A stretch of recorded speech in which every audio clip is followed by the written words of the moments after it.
Hey guys, and welcome to SLE YouTube. We're doing an interview today and we're lucky enough to have Viperdrive with us.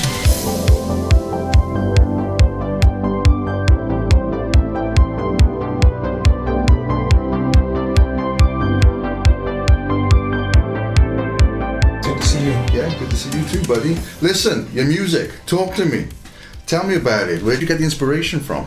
Okay, so basically I sit in front of this workstation that you're looking at right now for hours on end, staring into black screens, hoping that something's going to come from it. Yeah. Basically, that's kind of how it works. Banging notes on the keyboard. Can't fault it. So, you know, you sit down, you got the inspiration. I mean, I love the videos as well. I think the videos are bang on. You're getting all of that. You know, it is a nostalgia trip, isn't it, for you? Let's be honest. You know, Yeah. It's the 80s, isn't it? I mean, Synthwave has made a big impact on the scene recently. It's getting into the mainstream slowly, and I'm hoping that kind of I become a part of that. It's the music that we make is kind of harking back to the old kind of days of watching TV, growing up, hanging around with your friends out in the street, playing on your bikes, pulling wheelies, that kind of stuff. It's all the good, happy memories that you have as a child, basically, growing up in the 80s. Yeah, no, I like it. And I noticed, obviously, the couple that really stand out for me. You know, I love the Paranormal Activity. I thought that was absolutely fantastic. You know, it was a bit of fun. You know, but it had quite a dark feel. I know we were talking about this earlier on. It had a bit of a dark feel from you. Yeah, and normally your music's very sort of quite light and friendly. And I thought that was a little bit different. Are we going to see a bit more of that coming out in any future releases? I'll be honest with you, I'm kind of torn sometimes between the two styles, because Synthwave is such a broad music genre, if you like. It spans many kind of sub-genres, and you've got kind of the very high school prom type stuff, which is, you know, is great, and I love it. I love listening to that kind of stuff. I prefer most days to make that kind of music, but also, you know, I've been a few Carpenter Brute gigs, been seen Dance of the Dead. Those kind of people are big influences for me. I love the kind of the hard style. I like the gritty guitars and the lead solos and stuff like that, and just the whole griminess of it. So sometimes it really depends what kind of mood I'm in, I guess. Because I've listened to a lot. Well, I've listened to, I think, most of your tracks now. I'm really looking forward to seeing where you go in the future. I mean, where would you like to see yourself in the future?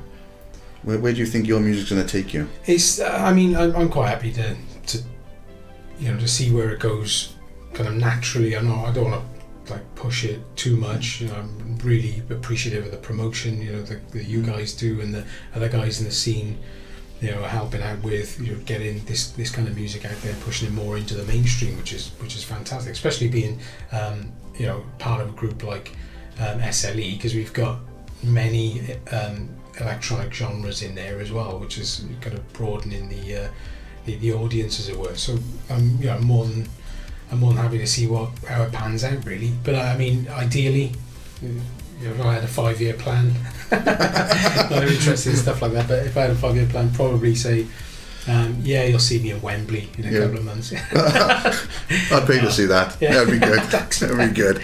Yeah, I'm not sure that's going to happen. But well, I don't know. I think that the music scene in general is making such a big sort of impact. Sure, yeah. You know, I know that there's been a few articles out saying about the death of Synthwave, and I'm sure there's probably hit you quite hard. I mean, what would you say about that? How do you feel about that? I think it's a bit of an odd one, that one. I mean, originally when we were talking about the same article, the Iron Skullet article, I'm surprised it had such an impact in the community, if I'm honest with you. I mean, I'm glad that it did, in a way, because it kind of awoken people to the whole idea that the genre is evolving. I quite like that, if I'm honest with you. I came away from it a bit deflated, because he spoke about, you know, thousands of mediocre artists, or whatever the words were. You know, I sometimes feel like I'm in that category, but it's only spurring me on, I mean, to produce music of a better, higher quality. And hopefully, you know, my listeners will start to get that that's what's coming through. You know, that's my intention anyway. So, I mean, there's positives and negatives from it. I'm not going to take too much away from it, because whilst credit to the writer, I think he's fantastic writer and journalist on Synthwave, but not a lot of people agreed with him, as you could see from some of the comments that are around there on social media and the like. But I think I'll just take it at face value for what it was. I mean, it's just someone's opinion at the end of the day. So that's all it is, isn't it? Yeah, exactly. You either disagree or agree. Yeah, sure. So we spoke about inspiration earlier on, and I think we'd like to explore that a little bit more, because I've listened to your music, as you know, I like it, and it does. It gives me a nostalgia trip, and I've listened to a lot of different types of synth music and synthwave music, and I just want to explore that a little bit with you. The actual inspiration. So, where's the actual? Who inspires you to make the music the way you do? I get inspiration from a lot of different artists, especially some of the more kind of current ones. Although I've got to be honest, the whole reason I started making this music is because I listened to a track called Telefuture Theme by Mitch Murder. Mitch Murder's a Scandinavian artist that's like many of the Scandinavian synthwave artists are far too good for this earth. They're absolutely amazing with the talent that's coming from there. And his album Current Events is probably one of my favourite synthwave albums from quite a few years ago now.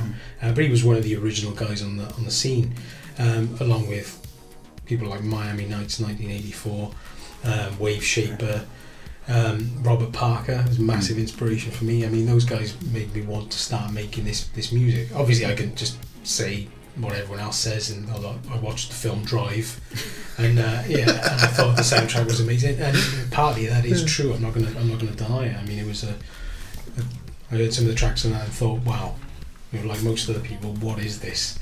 I feel like I'm home, and in the nicest, cheesiest possible sense. I mean, I wanted to make music like that, and that's kind of where it started.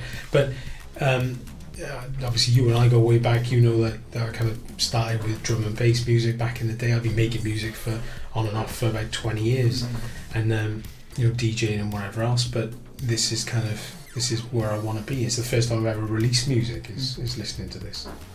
Yeah, I noticed you released your SoundCloud stats as well, didn't you, recently? And the Spotify stuff. Yeah, the Spotify. That's right. It's not. I mean, it's not particularly impressive, but I mean, I'm just on the grand scale of things compared to other artists. But I don't really want to compare myself anyway. I mean, I just want to make music that people like listening to. And if I think I had something like, blowing my own trumpet, I think I had something like 1,100 plays in 1 week of one of the tracks that we're going to be playing for you in a bit, hopefully, which hasn't yet featured on the channel, which I'm looking forward to sharing with you. Oh, fantastic! And it was just overwhelming. I mean, it's awesome. I really like the fact that people want to listen to the stuff that I make. I mean, I don't do it purely for that intention, or I do release music like most other artists. But I'm just I'm excited to be part of something. How many was that again on Spotify?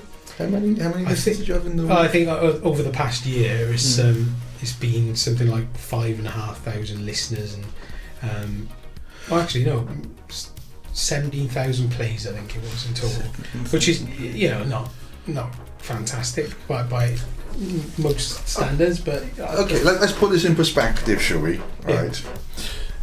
You make music at home because you love it. Right? You don't make it for other people. You do it because you love the music. Yeah, of course. So you've had 17,000 plays from something that you enjoy doing. Yeah. How can you not say that's something pretty good? Okay, it might not be up there with Little Mix. Little Mix, yeah. Damn it. But you've still played your music to those listeners. They've still listened to it. Yeah. So you can't downplay it. It doesn't matter if you've had 1,000 people, whatever. That is still pretty bloody good. I've got, I'd love the fact that people listen to it. I mean, the most rewarding thing for me is that when I've made something that I wanted to make for myself and shared it to everyone else, is that they've taken the time to stop and enjoy something that I've done. And that's I I'm massively humbled by that. I think that's fantastic. But it's good. It's good. You should get out there, and I think that's something that we don't do enough of. We achieve something, and then we're like, oh yeah, I've sort of done that. We don't shout about it, and I think you need to. I think you need to get it out there to more people, and you need to build up. And I think, guys, you need to start listening to Viperdrive because they're pretty good tunes, you know. And thanks, man. It needs to be done. It just needs to be done. Awesome. Yeah, I'm glad you like it. Yes. Well, it's not just me. It's like 17,000 people out there, or 17,000 listens to it. You know what I mean? So you got a pretty good little underground scene going on. You've got people following you. You know. Yeah, I mean, there's quite a lot of other synthwave artists that follow me, and I follow them. I mean, it's kind of a mutual thing. We help each other out.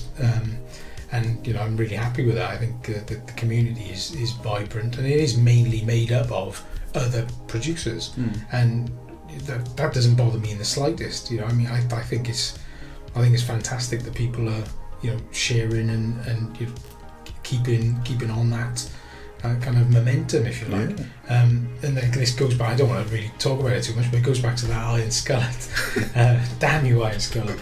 And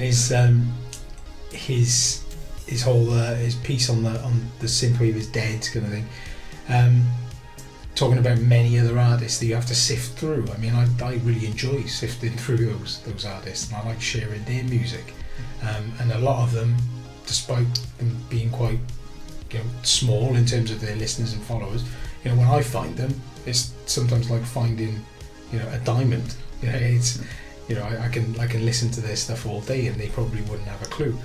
So I want to look at the community just for a little bit as well, right? Because only just coming on to or entering the community that you've been a part of for so long has been quite interesting for me. The solidarity and the camaraderie. Yeah. I mean, do you find that synthwave is special in that way, or? Yeah, I mean, it's there's lots of people out there who like to promote new and up and coming talent, and with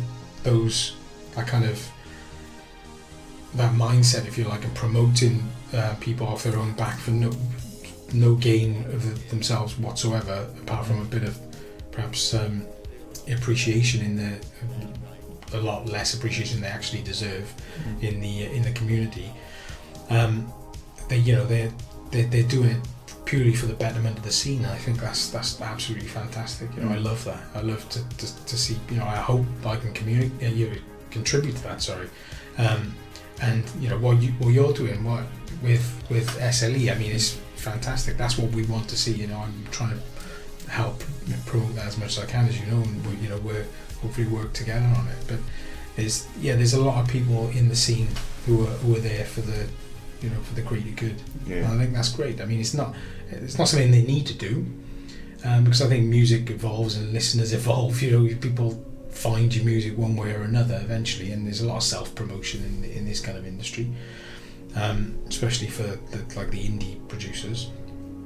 But it's definitely something that's quite unique. I mean, we were talking about it earlier very briefly about events, gigs, festivals, and the focus on electro music in general at these events. Let's say, for instance, if SLE set up, and we can with your support, if we set up an actual event or a gig, festival, where we had a collaboration of indie, synth, even if we even threw in a few drum and bass at certain times and going through it. I mean, how would you feel about that? Would that be something you'd be interested in? Yeah, of course. I mean, as long as I'm headlining. Yeah, absolutely. No, I'd love that. I think so. The support's already been shown for the community as well, especially with SLE. I think there's a lot of really talented artists out there that would fill a club, fill an arena. So just coming back again, Viperdrive, you said about a new track. So what is the track? Are we going to get a little sample of this? Are you going to play it for us? It's probably one of my most popular ones at the moment. See what you think. I mean, it's called Weekend in '88. This is the last track of the album. This was Our Future, which came out about a year ago now, in actual fact.